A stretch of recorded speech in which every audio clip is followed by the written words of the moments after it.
Saya, Masrul, mahasiswa pendidikan profesi guru, tahap 2 angkatan 2023 LPTK Universitas Muhammadiyah Makassar, sekaligus guru pendidikan Pancasila dan Kewarganegaraan di SMK Amsir 1 Parepare. Oke, let's go.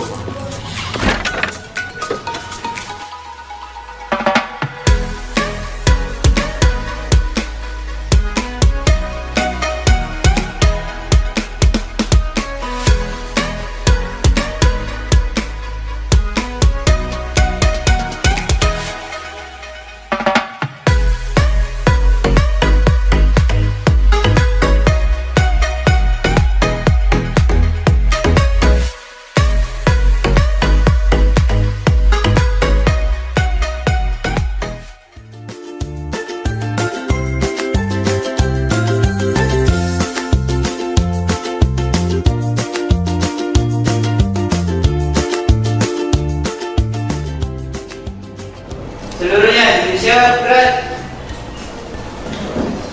Beri salam. Assalamualaikum warahmatullahi wabarakatuh. Waalaikumsalam warahmatullahi wabarakatuh. Selamat pagi dan salam sejahtera untuk kita semua. Apakah Anda sudah rapi hari ini? Sudah. Coba berdiri dulu lihat apakah Anda sudah rapi, bersih.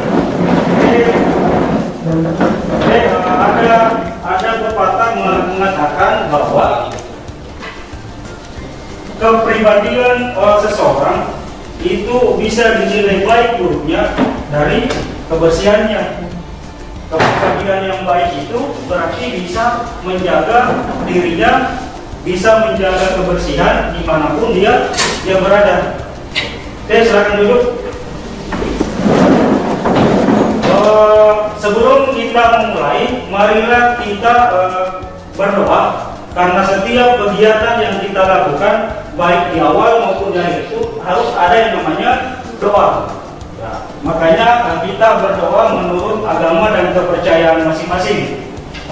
Doa nanti akan dipimpin oleh ketua kelas, Saudara Muhammad Safril. Waktu dipersilakan untuk memimpin doa. Oke. Assalamualaikum warahmatullahi wabarakatuh. Waalaikumsalam warahmatullahi wabarakatuh. Bismillahirrahmanirrahim. Sebelum kita memulai pelajaran, marilah kita berdoa bersama-sama menurut agama dan kepercayaan kita masing-masing. Berdoa dimulai.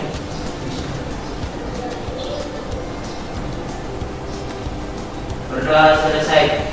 Mari kita menyanyikan sebuah lagu nasional Garuda Pancasila. Oke, kita mulai. Pancasila, akulah pendukungmu, panjang proklamasi, setia berkorban untukmu. Pancasila dasar negara.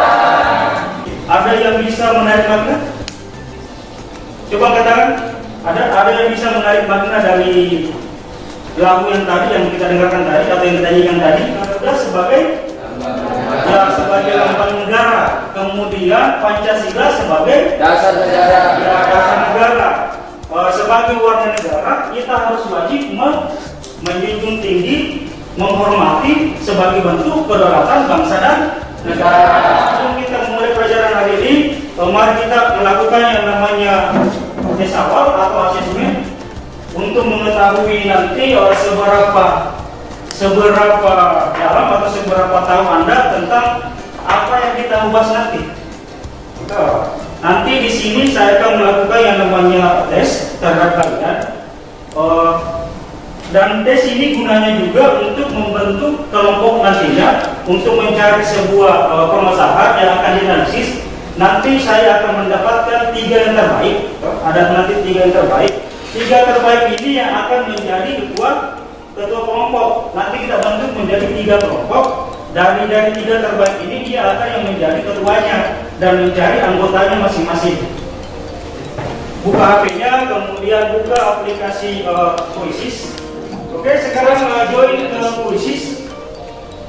masukkan kode di atas 269276.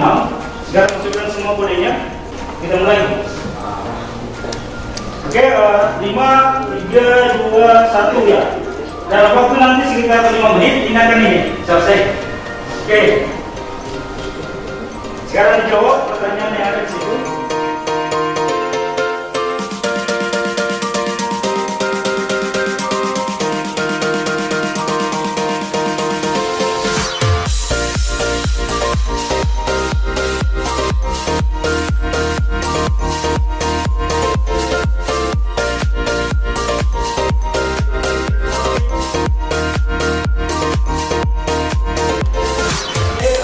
Mendapatkan ini 3 orang, nanti kita petakan untuk membentuk sebuah kelompok nanti. Sini ada Bakka, ada Aisyah, Bakka sama Fatimah. Berarti Bakka nanti menjadi Fatimah nanti menjadi kelompok 1, kelompok 2 Bakka, kelompok 3 Fatimah. Nanti kan mencari kelompok masing-masing, anggota masing-masing.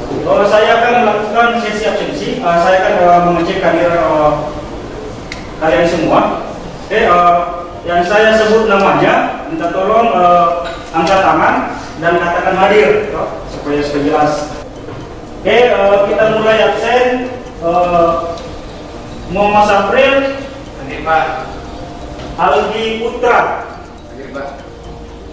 Nanda Afria Nabila, Fatimah Lumaraul, Muhammad Tegara, Hadir Pak. Aditya, Hadir Pak. Bakka, Hadir Pak. Rizal, Hadir Pak. Heri, Hadir Pak. Muhammad Farel, Hadir Pak. Ahmad Yani. Hadir Pak. Oke, kita sudah tadi memakai otak untuk melakukan tes awal. Sekarang kita segarkan dulu dengan IEL. Masih ingat IEL kita? Semangat, semangat. Masih? Masih. Semangat. Oke, kalau saya katakan SMK bisa, SMK hebat, kalian balas dengan SMK masih bisa, hebat. Yang lantang, oke yang lantang. Saya ulang, SMK bisa, SMK hebat, lanjut dengan Yel. Ya, lanjut dengan Yel. Oke, lanjut. Di sana teman, di sini teman, di mana-mana ada teman. Oke, perhatikan layar di atas. Coba kalian amati karikatur di atas atau gambar di atas. Apa tanggapan kalian? Coba satu orang, apa tanggapan kalian? Saya Pak, Ya. bekerja merupakan hak asasi manusia dan dalam memutuskan hubungan kerja PHK merupakan hal yang seharusnya dihindari sebisa mungkin oleh pengusaha. Hal yang seharusnya diterima tidak seharusnya pengusaha mengambil hak usaha dan pekerja yang merupakan. Yang kedua, gambar kedua, amatilah gambar berikut dengan seksama. Dapatkah kalian melihat apakah ada pelanggaran HAM yang terjadi? Ada. Kalau ada, hak yang mana itu yang dilanggar? Tersebut pengendara motor seharusnya tidak boleh melintasi trotoar karena hal ini melanggar hak pejalan kaki untuk menggunakan jalan tersebut. Dalam Pancasila sila kedua menyatakan kemanusiaan yang adil dan beradab, yaitu tenggang rasa kepada orang lain, hormat menghormati dan saling menghargai.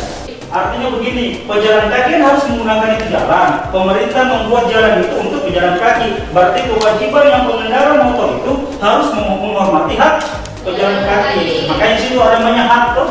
Hak dan kewajiban masing-masing. Artinya kita bisa mengetahui yang mana hak, yang mana kewajiban, yang mana haknya, hak dasarnya, yang mana kewajiban. Kalau haknya ini jalan kaki, ya kita harus menghormati sebagai pengendara. Oke, sekarang kita masuk di sini konstruksi dasar pelanggaran hak asasi manusia dalam perspektif Pancasila. Ini pelanggaran hak asasi manusia dalam perspektif Pancasila. Di sini ada tujuan pembelajaran. Yang pertama itu peserta didik mampu mendeksekusikan konsep dan substansi hak dan kewajiban hak asasi manusia dengan baik dan kritis. Kemudian yang kedua nanti peserta didik mampu menganalisis kasus pelanggaran HAM dan upaya penegakan HAM dengan baik dan kritis. Dan yang terakhir itu nanti pertemuan ini peserta didik mampu mempresentasikan dan menyajikan hasil analisis tentang pelanggaran hak asasi manusia. Kita perhatikan dulu video ini tentang HAM. Ya.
Ciptakan dunia tanpa kekerasan dan diskriminasi, saling menghormati dan menghargai sesama manusia. HAM untuk semua. Laporkan setiap bentuk pelanggaran HAM, jangan diam. Video tentang apa itu HAM, nanti kita ada yang mesti dari jawab. Kita lanjut materi kita.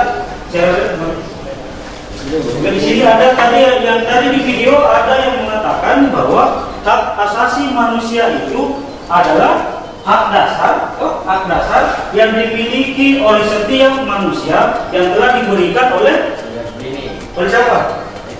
Siapa yang berikan hak dasar? Tuhan. Contohnya, hak untuk hidup. Artinya orang lain itu tidak boleh melakukan yang namanya atau mengambil nyawa, itu namanya pelanggaran hak asasi manusia. Dari hak itu ada namanya kewajiban. Kewajiban apa? Kewajiban tak, bukan kewajiban hak atau hidup, tapi kewajiban tak menghormati hak orang lain. Hak itu diatur dalam Undang-Undang Nomor 39 tahun 1999 tentang hak asasi manusia, menyatakan bahwa hak asasi manusia itu seperangkat hak yang melekat pada hakikat keberadaan manusia sebagai makhluk Tuhan yang Maha Esa, yang merupakan anugerah yang wajib dihormati, dijunjung tinggi. Macam-macam hak asasi manusia. Di sini ada beberapa hak asasi manusia: hak asasi pribadi, kemudian hak asasi politik, hak asasi ekonomi, kemudian hak asasi hukum, hak asasi sosial budaya, kemudian hak asasi dalam tata cara peradilan. Kita masuk di substansi ini dan kewajiban. Bagaimana cara memasukkan nilai Pancasila di dalam sebuah hak asasi manusia. Lanjut, ada nilai dasar. Yang pertama itu sila pertama apa? Ketuhanan yang Maha Esa. Ketuhanan yang Maha Esa. Apa di situ yang menjadi hak situ sebagai substansinya? Contohnya apa? tidak memaksakan agama terhadap orang lain. Yang kedua, apalagi? Ya, tidak membeda-bedakan. Ada namanya toleransi beragama. Apalagi? Kemudian yang apa? Memeluk agama sesuai kepercayaan. Sudah? Kemudian ayat kedua apa? Pancasila, sila kedua. Kemanusiaan yang adil dan beradab. Hak apa yang menjadi substansi sila yang ada di dalam sila kedua? Apa? Kemanusiaan yang adil dan beradab. Bisa dengan rasa, saling menolong, ya, bersikap adil sesama manusia dan sekolah. Ini ada nilai dasar. Sekarang ada nilai instrumental. Ada di Undang-Undang 39 tadi, ketetapan MPR, Undang-Undang nomor 5, nomor 39, 26. Kemudian ada di Undang-Undang Dasar, peraturan pemerintah dan keputusan presiden. Ini ada kasus pelanggaran, kemudian ada bentuk pelanggaran. Bentuk pelanggaran itu ada dua, namanya diskriminasi dan penyiksaan. Berdasarkan sifatnya pelanggaran diberi menjadi dua, pelanggaran HAM biasa dan pelanggaran HAM berat. Kemudian yang berat itu ada dua, kejahatan genosida dan kejahatan kemanusiaan. Apa itu kejahatan genosida? Kejahatan genosida itu berarti kejahatan untuk menghilangkan satu kelompok. Kemudian ada kejahatan kemanusiaan.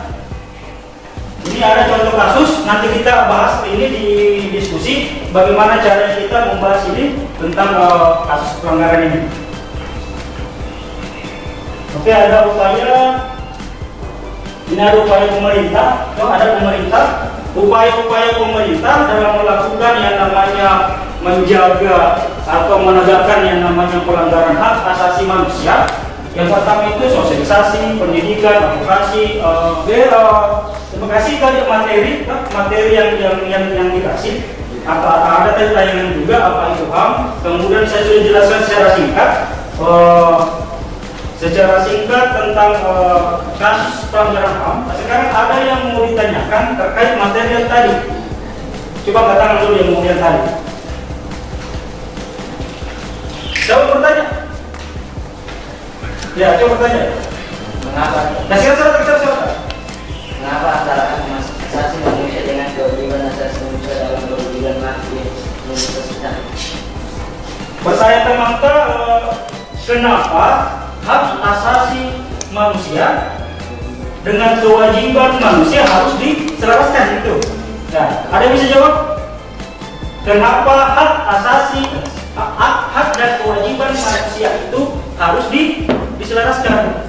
Ada dia? Ya, gimana dia?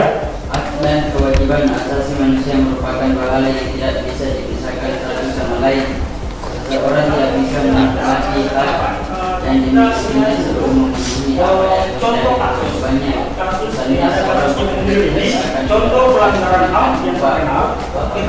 Dari sana nanti kita bisa membuat sebuah analisis. Nanti saya kasih tugas berdasarkan LKPD, barang saya bagikan. Artinya kita membuat sebuah kasus. Artinya kita mencari kasus kalau sesuai dengan apa yang kita tahu nanti.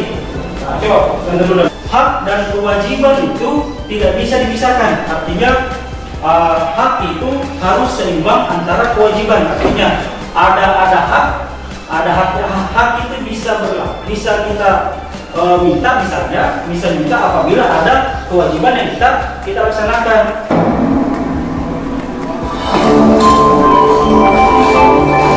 Ini ada contoh kasus Munir yang kemarin tahun 2002. Dia diculik, dia seorang aktivis untuk HAM. Dia diculik dan dibunuh karena dia memperjuangkan yang namanya hak asasi manusia. Sudah, itu tadi segelintir atau contoh kasusnya Munir. Sekarang kita bentuk kelompok untuk mencari sebuah kasus yang ada di sekitar kita, Sulawesi Selatan dan sekitarnya yang terlalu jauh. Artinya bagaimana kita bisa menemukan sebuah satu kasus berdasarkan kelompoknya. Nanti dikerja di luar, artinya cari kasusnya nanti minggu depan pertemuan kedua baru kita presentasikan. Oke, sekarang kita bagi kelompok. Sama tadi yang kelompok 1 Aisyah, cari teman kelompok. Kemudian kelompok 2 Baka, kelompok 3 siapa? 5 ya? Yang ini bergabung 7 orang, bergabung di Aisyah, 7 orang bergabung di Fatimah, 7 orang bergabung Baka. Yang pertama itu harus Anda mencari kasus, contoh kasus yang ada di Sulawesi Selatan. Atau singkatnya kita analisis apa-apa penyebabnya, kemudian bagaimana kronologinya, kemudian bagaimana upaya penanggulangannya dan pencegahannya, dan bagaimana kita bisa melakukan sebuah analisis terhadap kasus itu. Oke, nanti dikerja di luar, di rumah atau di mana, kerja kelompok.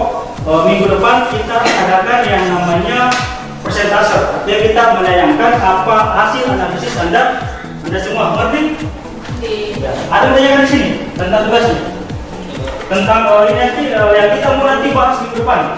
Artinya ada analisis, ada hasil analisis kasus yang kita temukan. Kita bisa di internet, cari di buku, cari di mana pun, di cetak dan sebagainya. Oke, ada? Tidak ada? Nanti misalnya kalau ada masalah, ada kita tahu bisa bertanya melalui WA atau telepon atau via. Jadi saya menutup pelajaran hari ini. Kita ingin menyimpulkan bahwa apa yang kita pelajari tadi tentang pelanggaran hak asasi manusia berdasarkan perspektif Pancasila. Sudah kita tahu apa itu hak dasar tadi apa? Hak dasar apa tadi? Hak anugerah yang diberikan oleh Tuhan kepada kita yang bersifat apa? Bersifat hakiki, universal, dan langgeng. Hakiki artinya tidak bisa diganggu-gugat. Universal bersifat secara luas. Kemudian langgeng artinya bersifat dari kita lahir sampai kita mati. Bukan dewasa sampai mati. Kemudian di hak itu ada namanya kewajiban. Kewajiban untuk menghormati hak ini. Kemudian ada namanya substansi hak pelanggaran hak. Substansi HAM itu ada yang berdasarkan nilai dasar Pancasila, kemudian ada nilai instrumental dan ada nilai praksis. Oke, sebelum saya tutup, saya akan refleksi kegiatan kita hari ini. Saya bagikan ada barcode, kita barcode bentuknya Google Form. Kita isi. Ini ada Google Form-nya untuk melakukan yang namanya refleksi kegiatan hari kita ini. Sampai di mana saya ingin mengukur sampai di mana pemahaman kita tadi dari awal sampai akhir.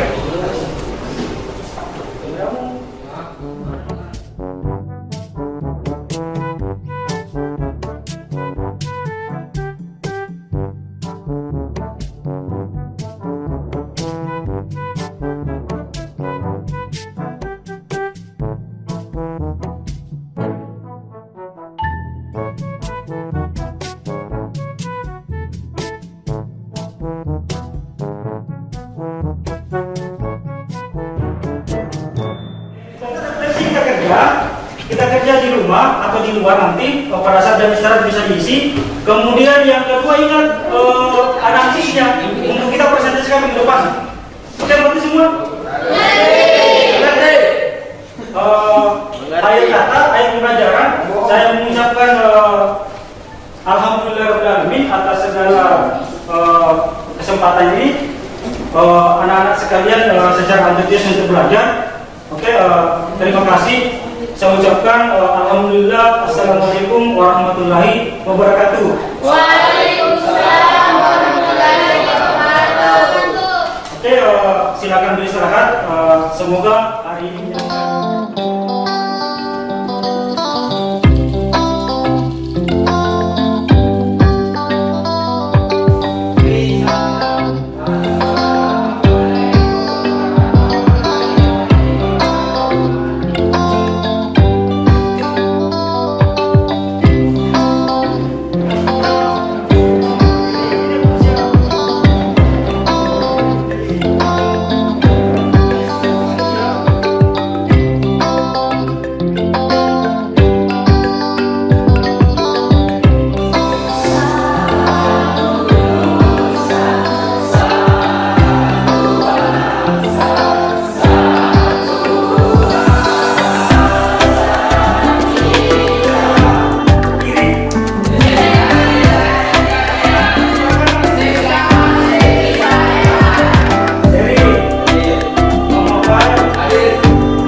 Waalaikumsalam warahmatullahi wabarakatuh. Saya membacakan hasil analisis dari kasus HAM. Kasus pelanggaran HAM berat pada Desember 2014 terjadi insiden pelanggaran hak asasi manusia HAM berat di Paniai, Papua, Indonesia.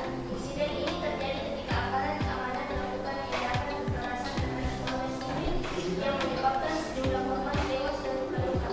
Sekian presentasi saya dalam mengabarkan terima kasih tentang kasus yang terkait dalam kasus pelanggaran HAM berat di Paniai. Pada Desember 2014 terjadi insiden di pantai Papua, Indonesia di mana korban negara melakukan tindakan kekerasan terhadap warga sipil. Apa yang menjadi latar belakang insiden tersebut? Apa yang menjadi latar belakang insiden tersebut? Latar belakang insiden tersebut melibatkan ketegangan antara masyarakat dan aparat keamanan terkait dengan peraih hak atas tanah serta bertindak kuasa pada kebijakan pemerintahan. Insiden dipicu oleh penembakan yang dilakukan oleh aparat keamanan selama protes mahasiswa terkait penerakan bendera merah putih di sekolah mereka. Berarti insiden itu terjadi karena kenapa tadi?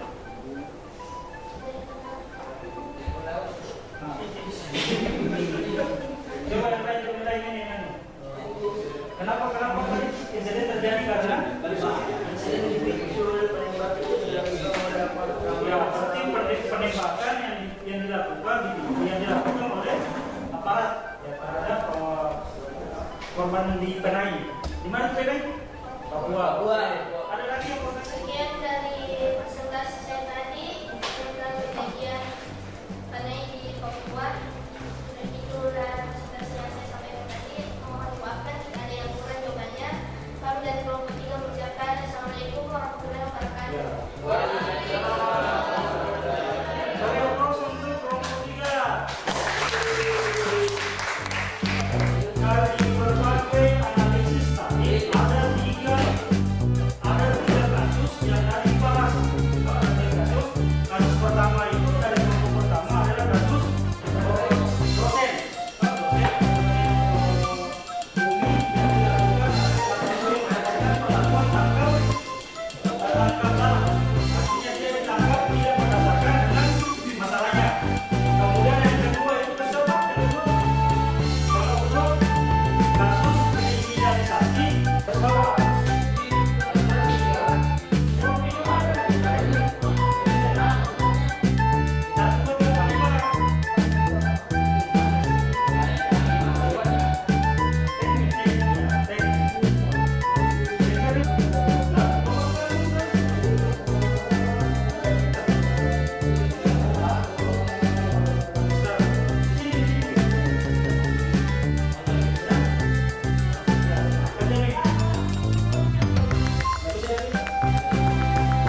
Januari ini kita ketemu di rumah dengan materi yang baru, dengan tujuan pembelajaran yang baru. Untuk itu sekian, terima kasih. Wassalamualaikum warahmatullahi wabarakatuh. Waalaikumsalam warahmatullahi wabarakatuh. Silakan kumpul dengan karyanya tadi. Silakan kumpul dengan karyanya tadi ke atas. Kemudian jika tempatnya dan kedua sudah rapi. Kumpul semua karyanya.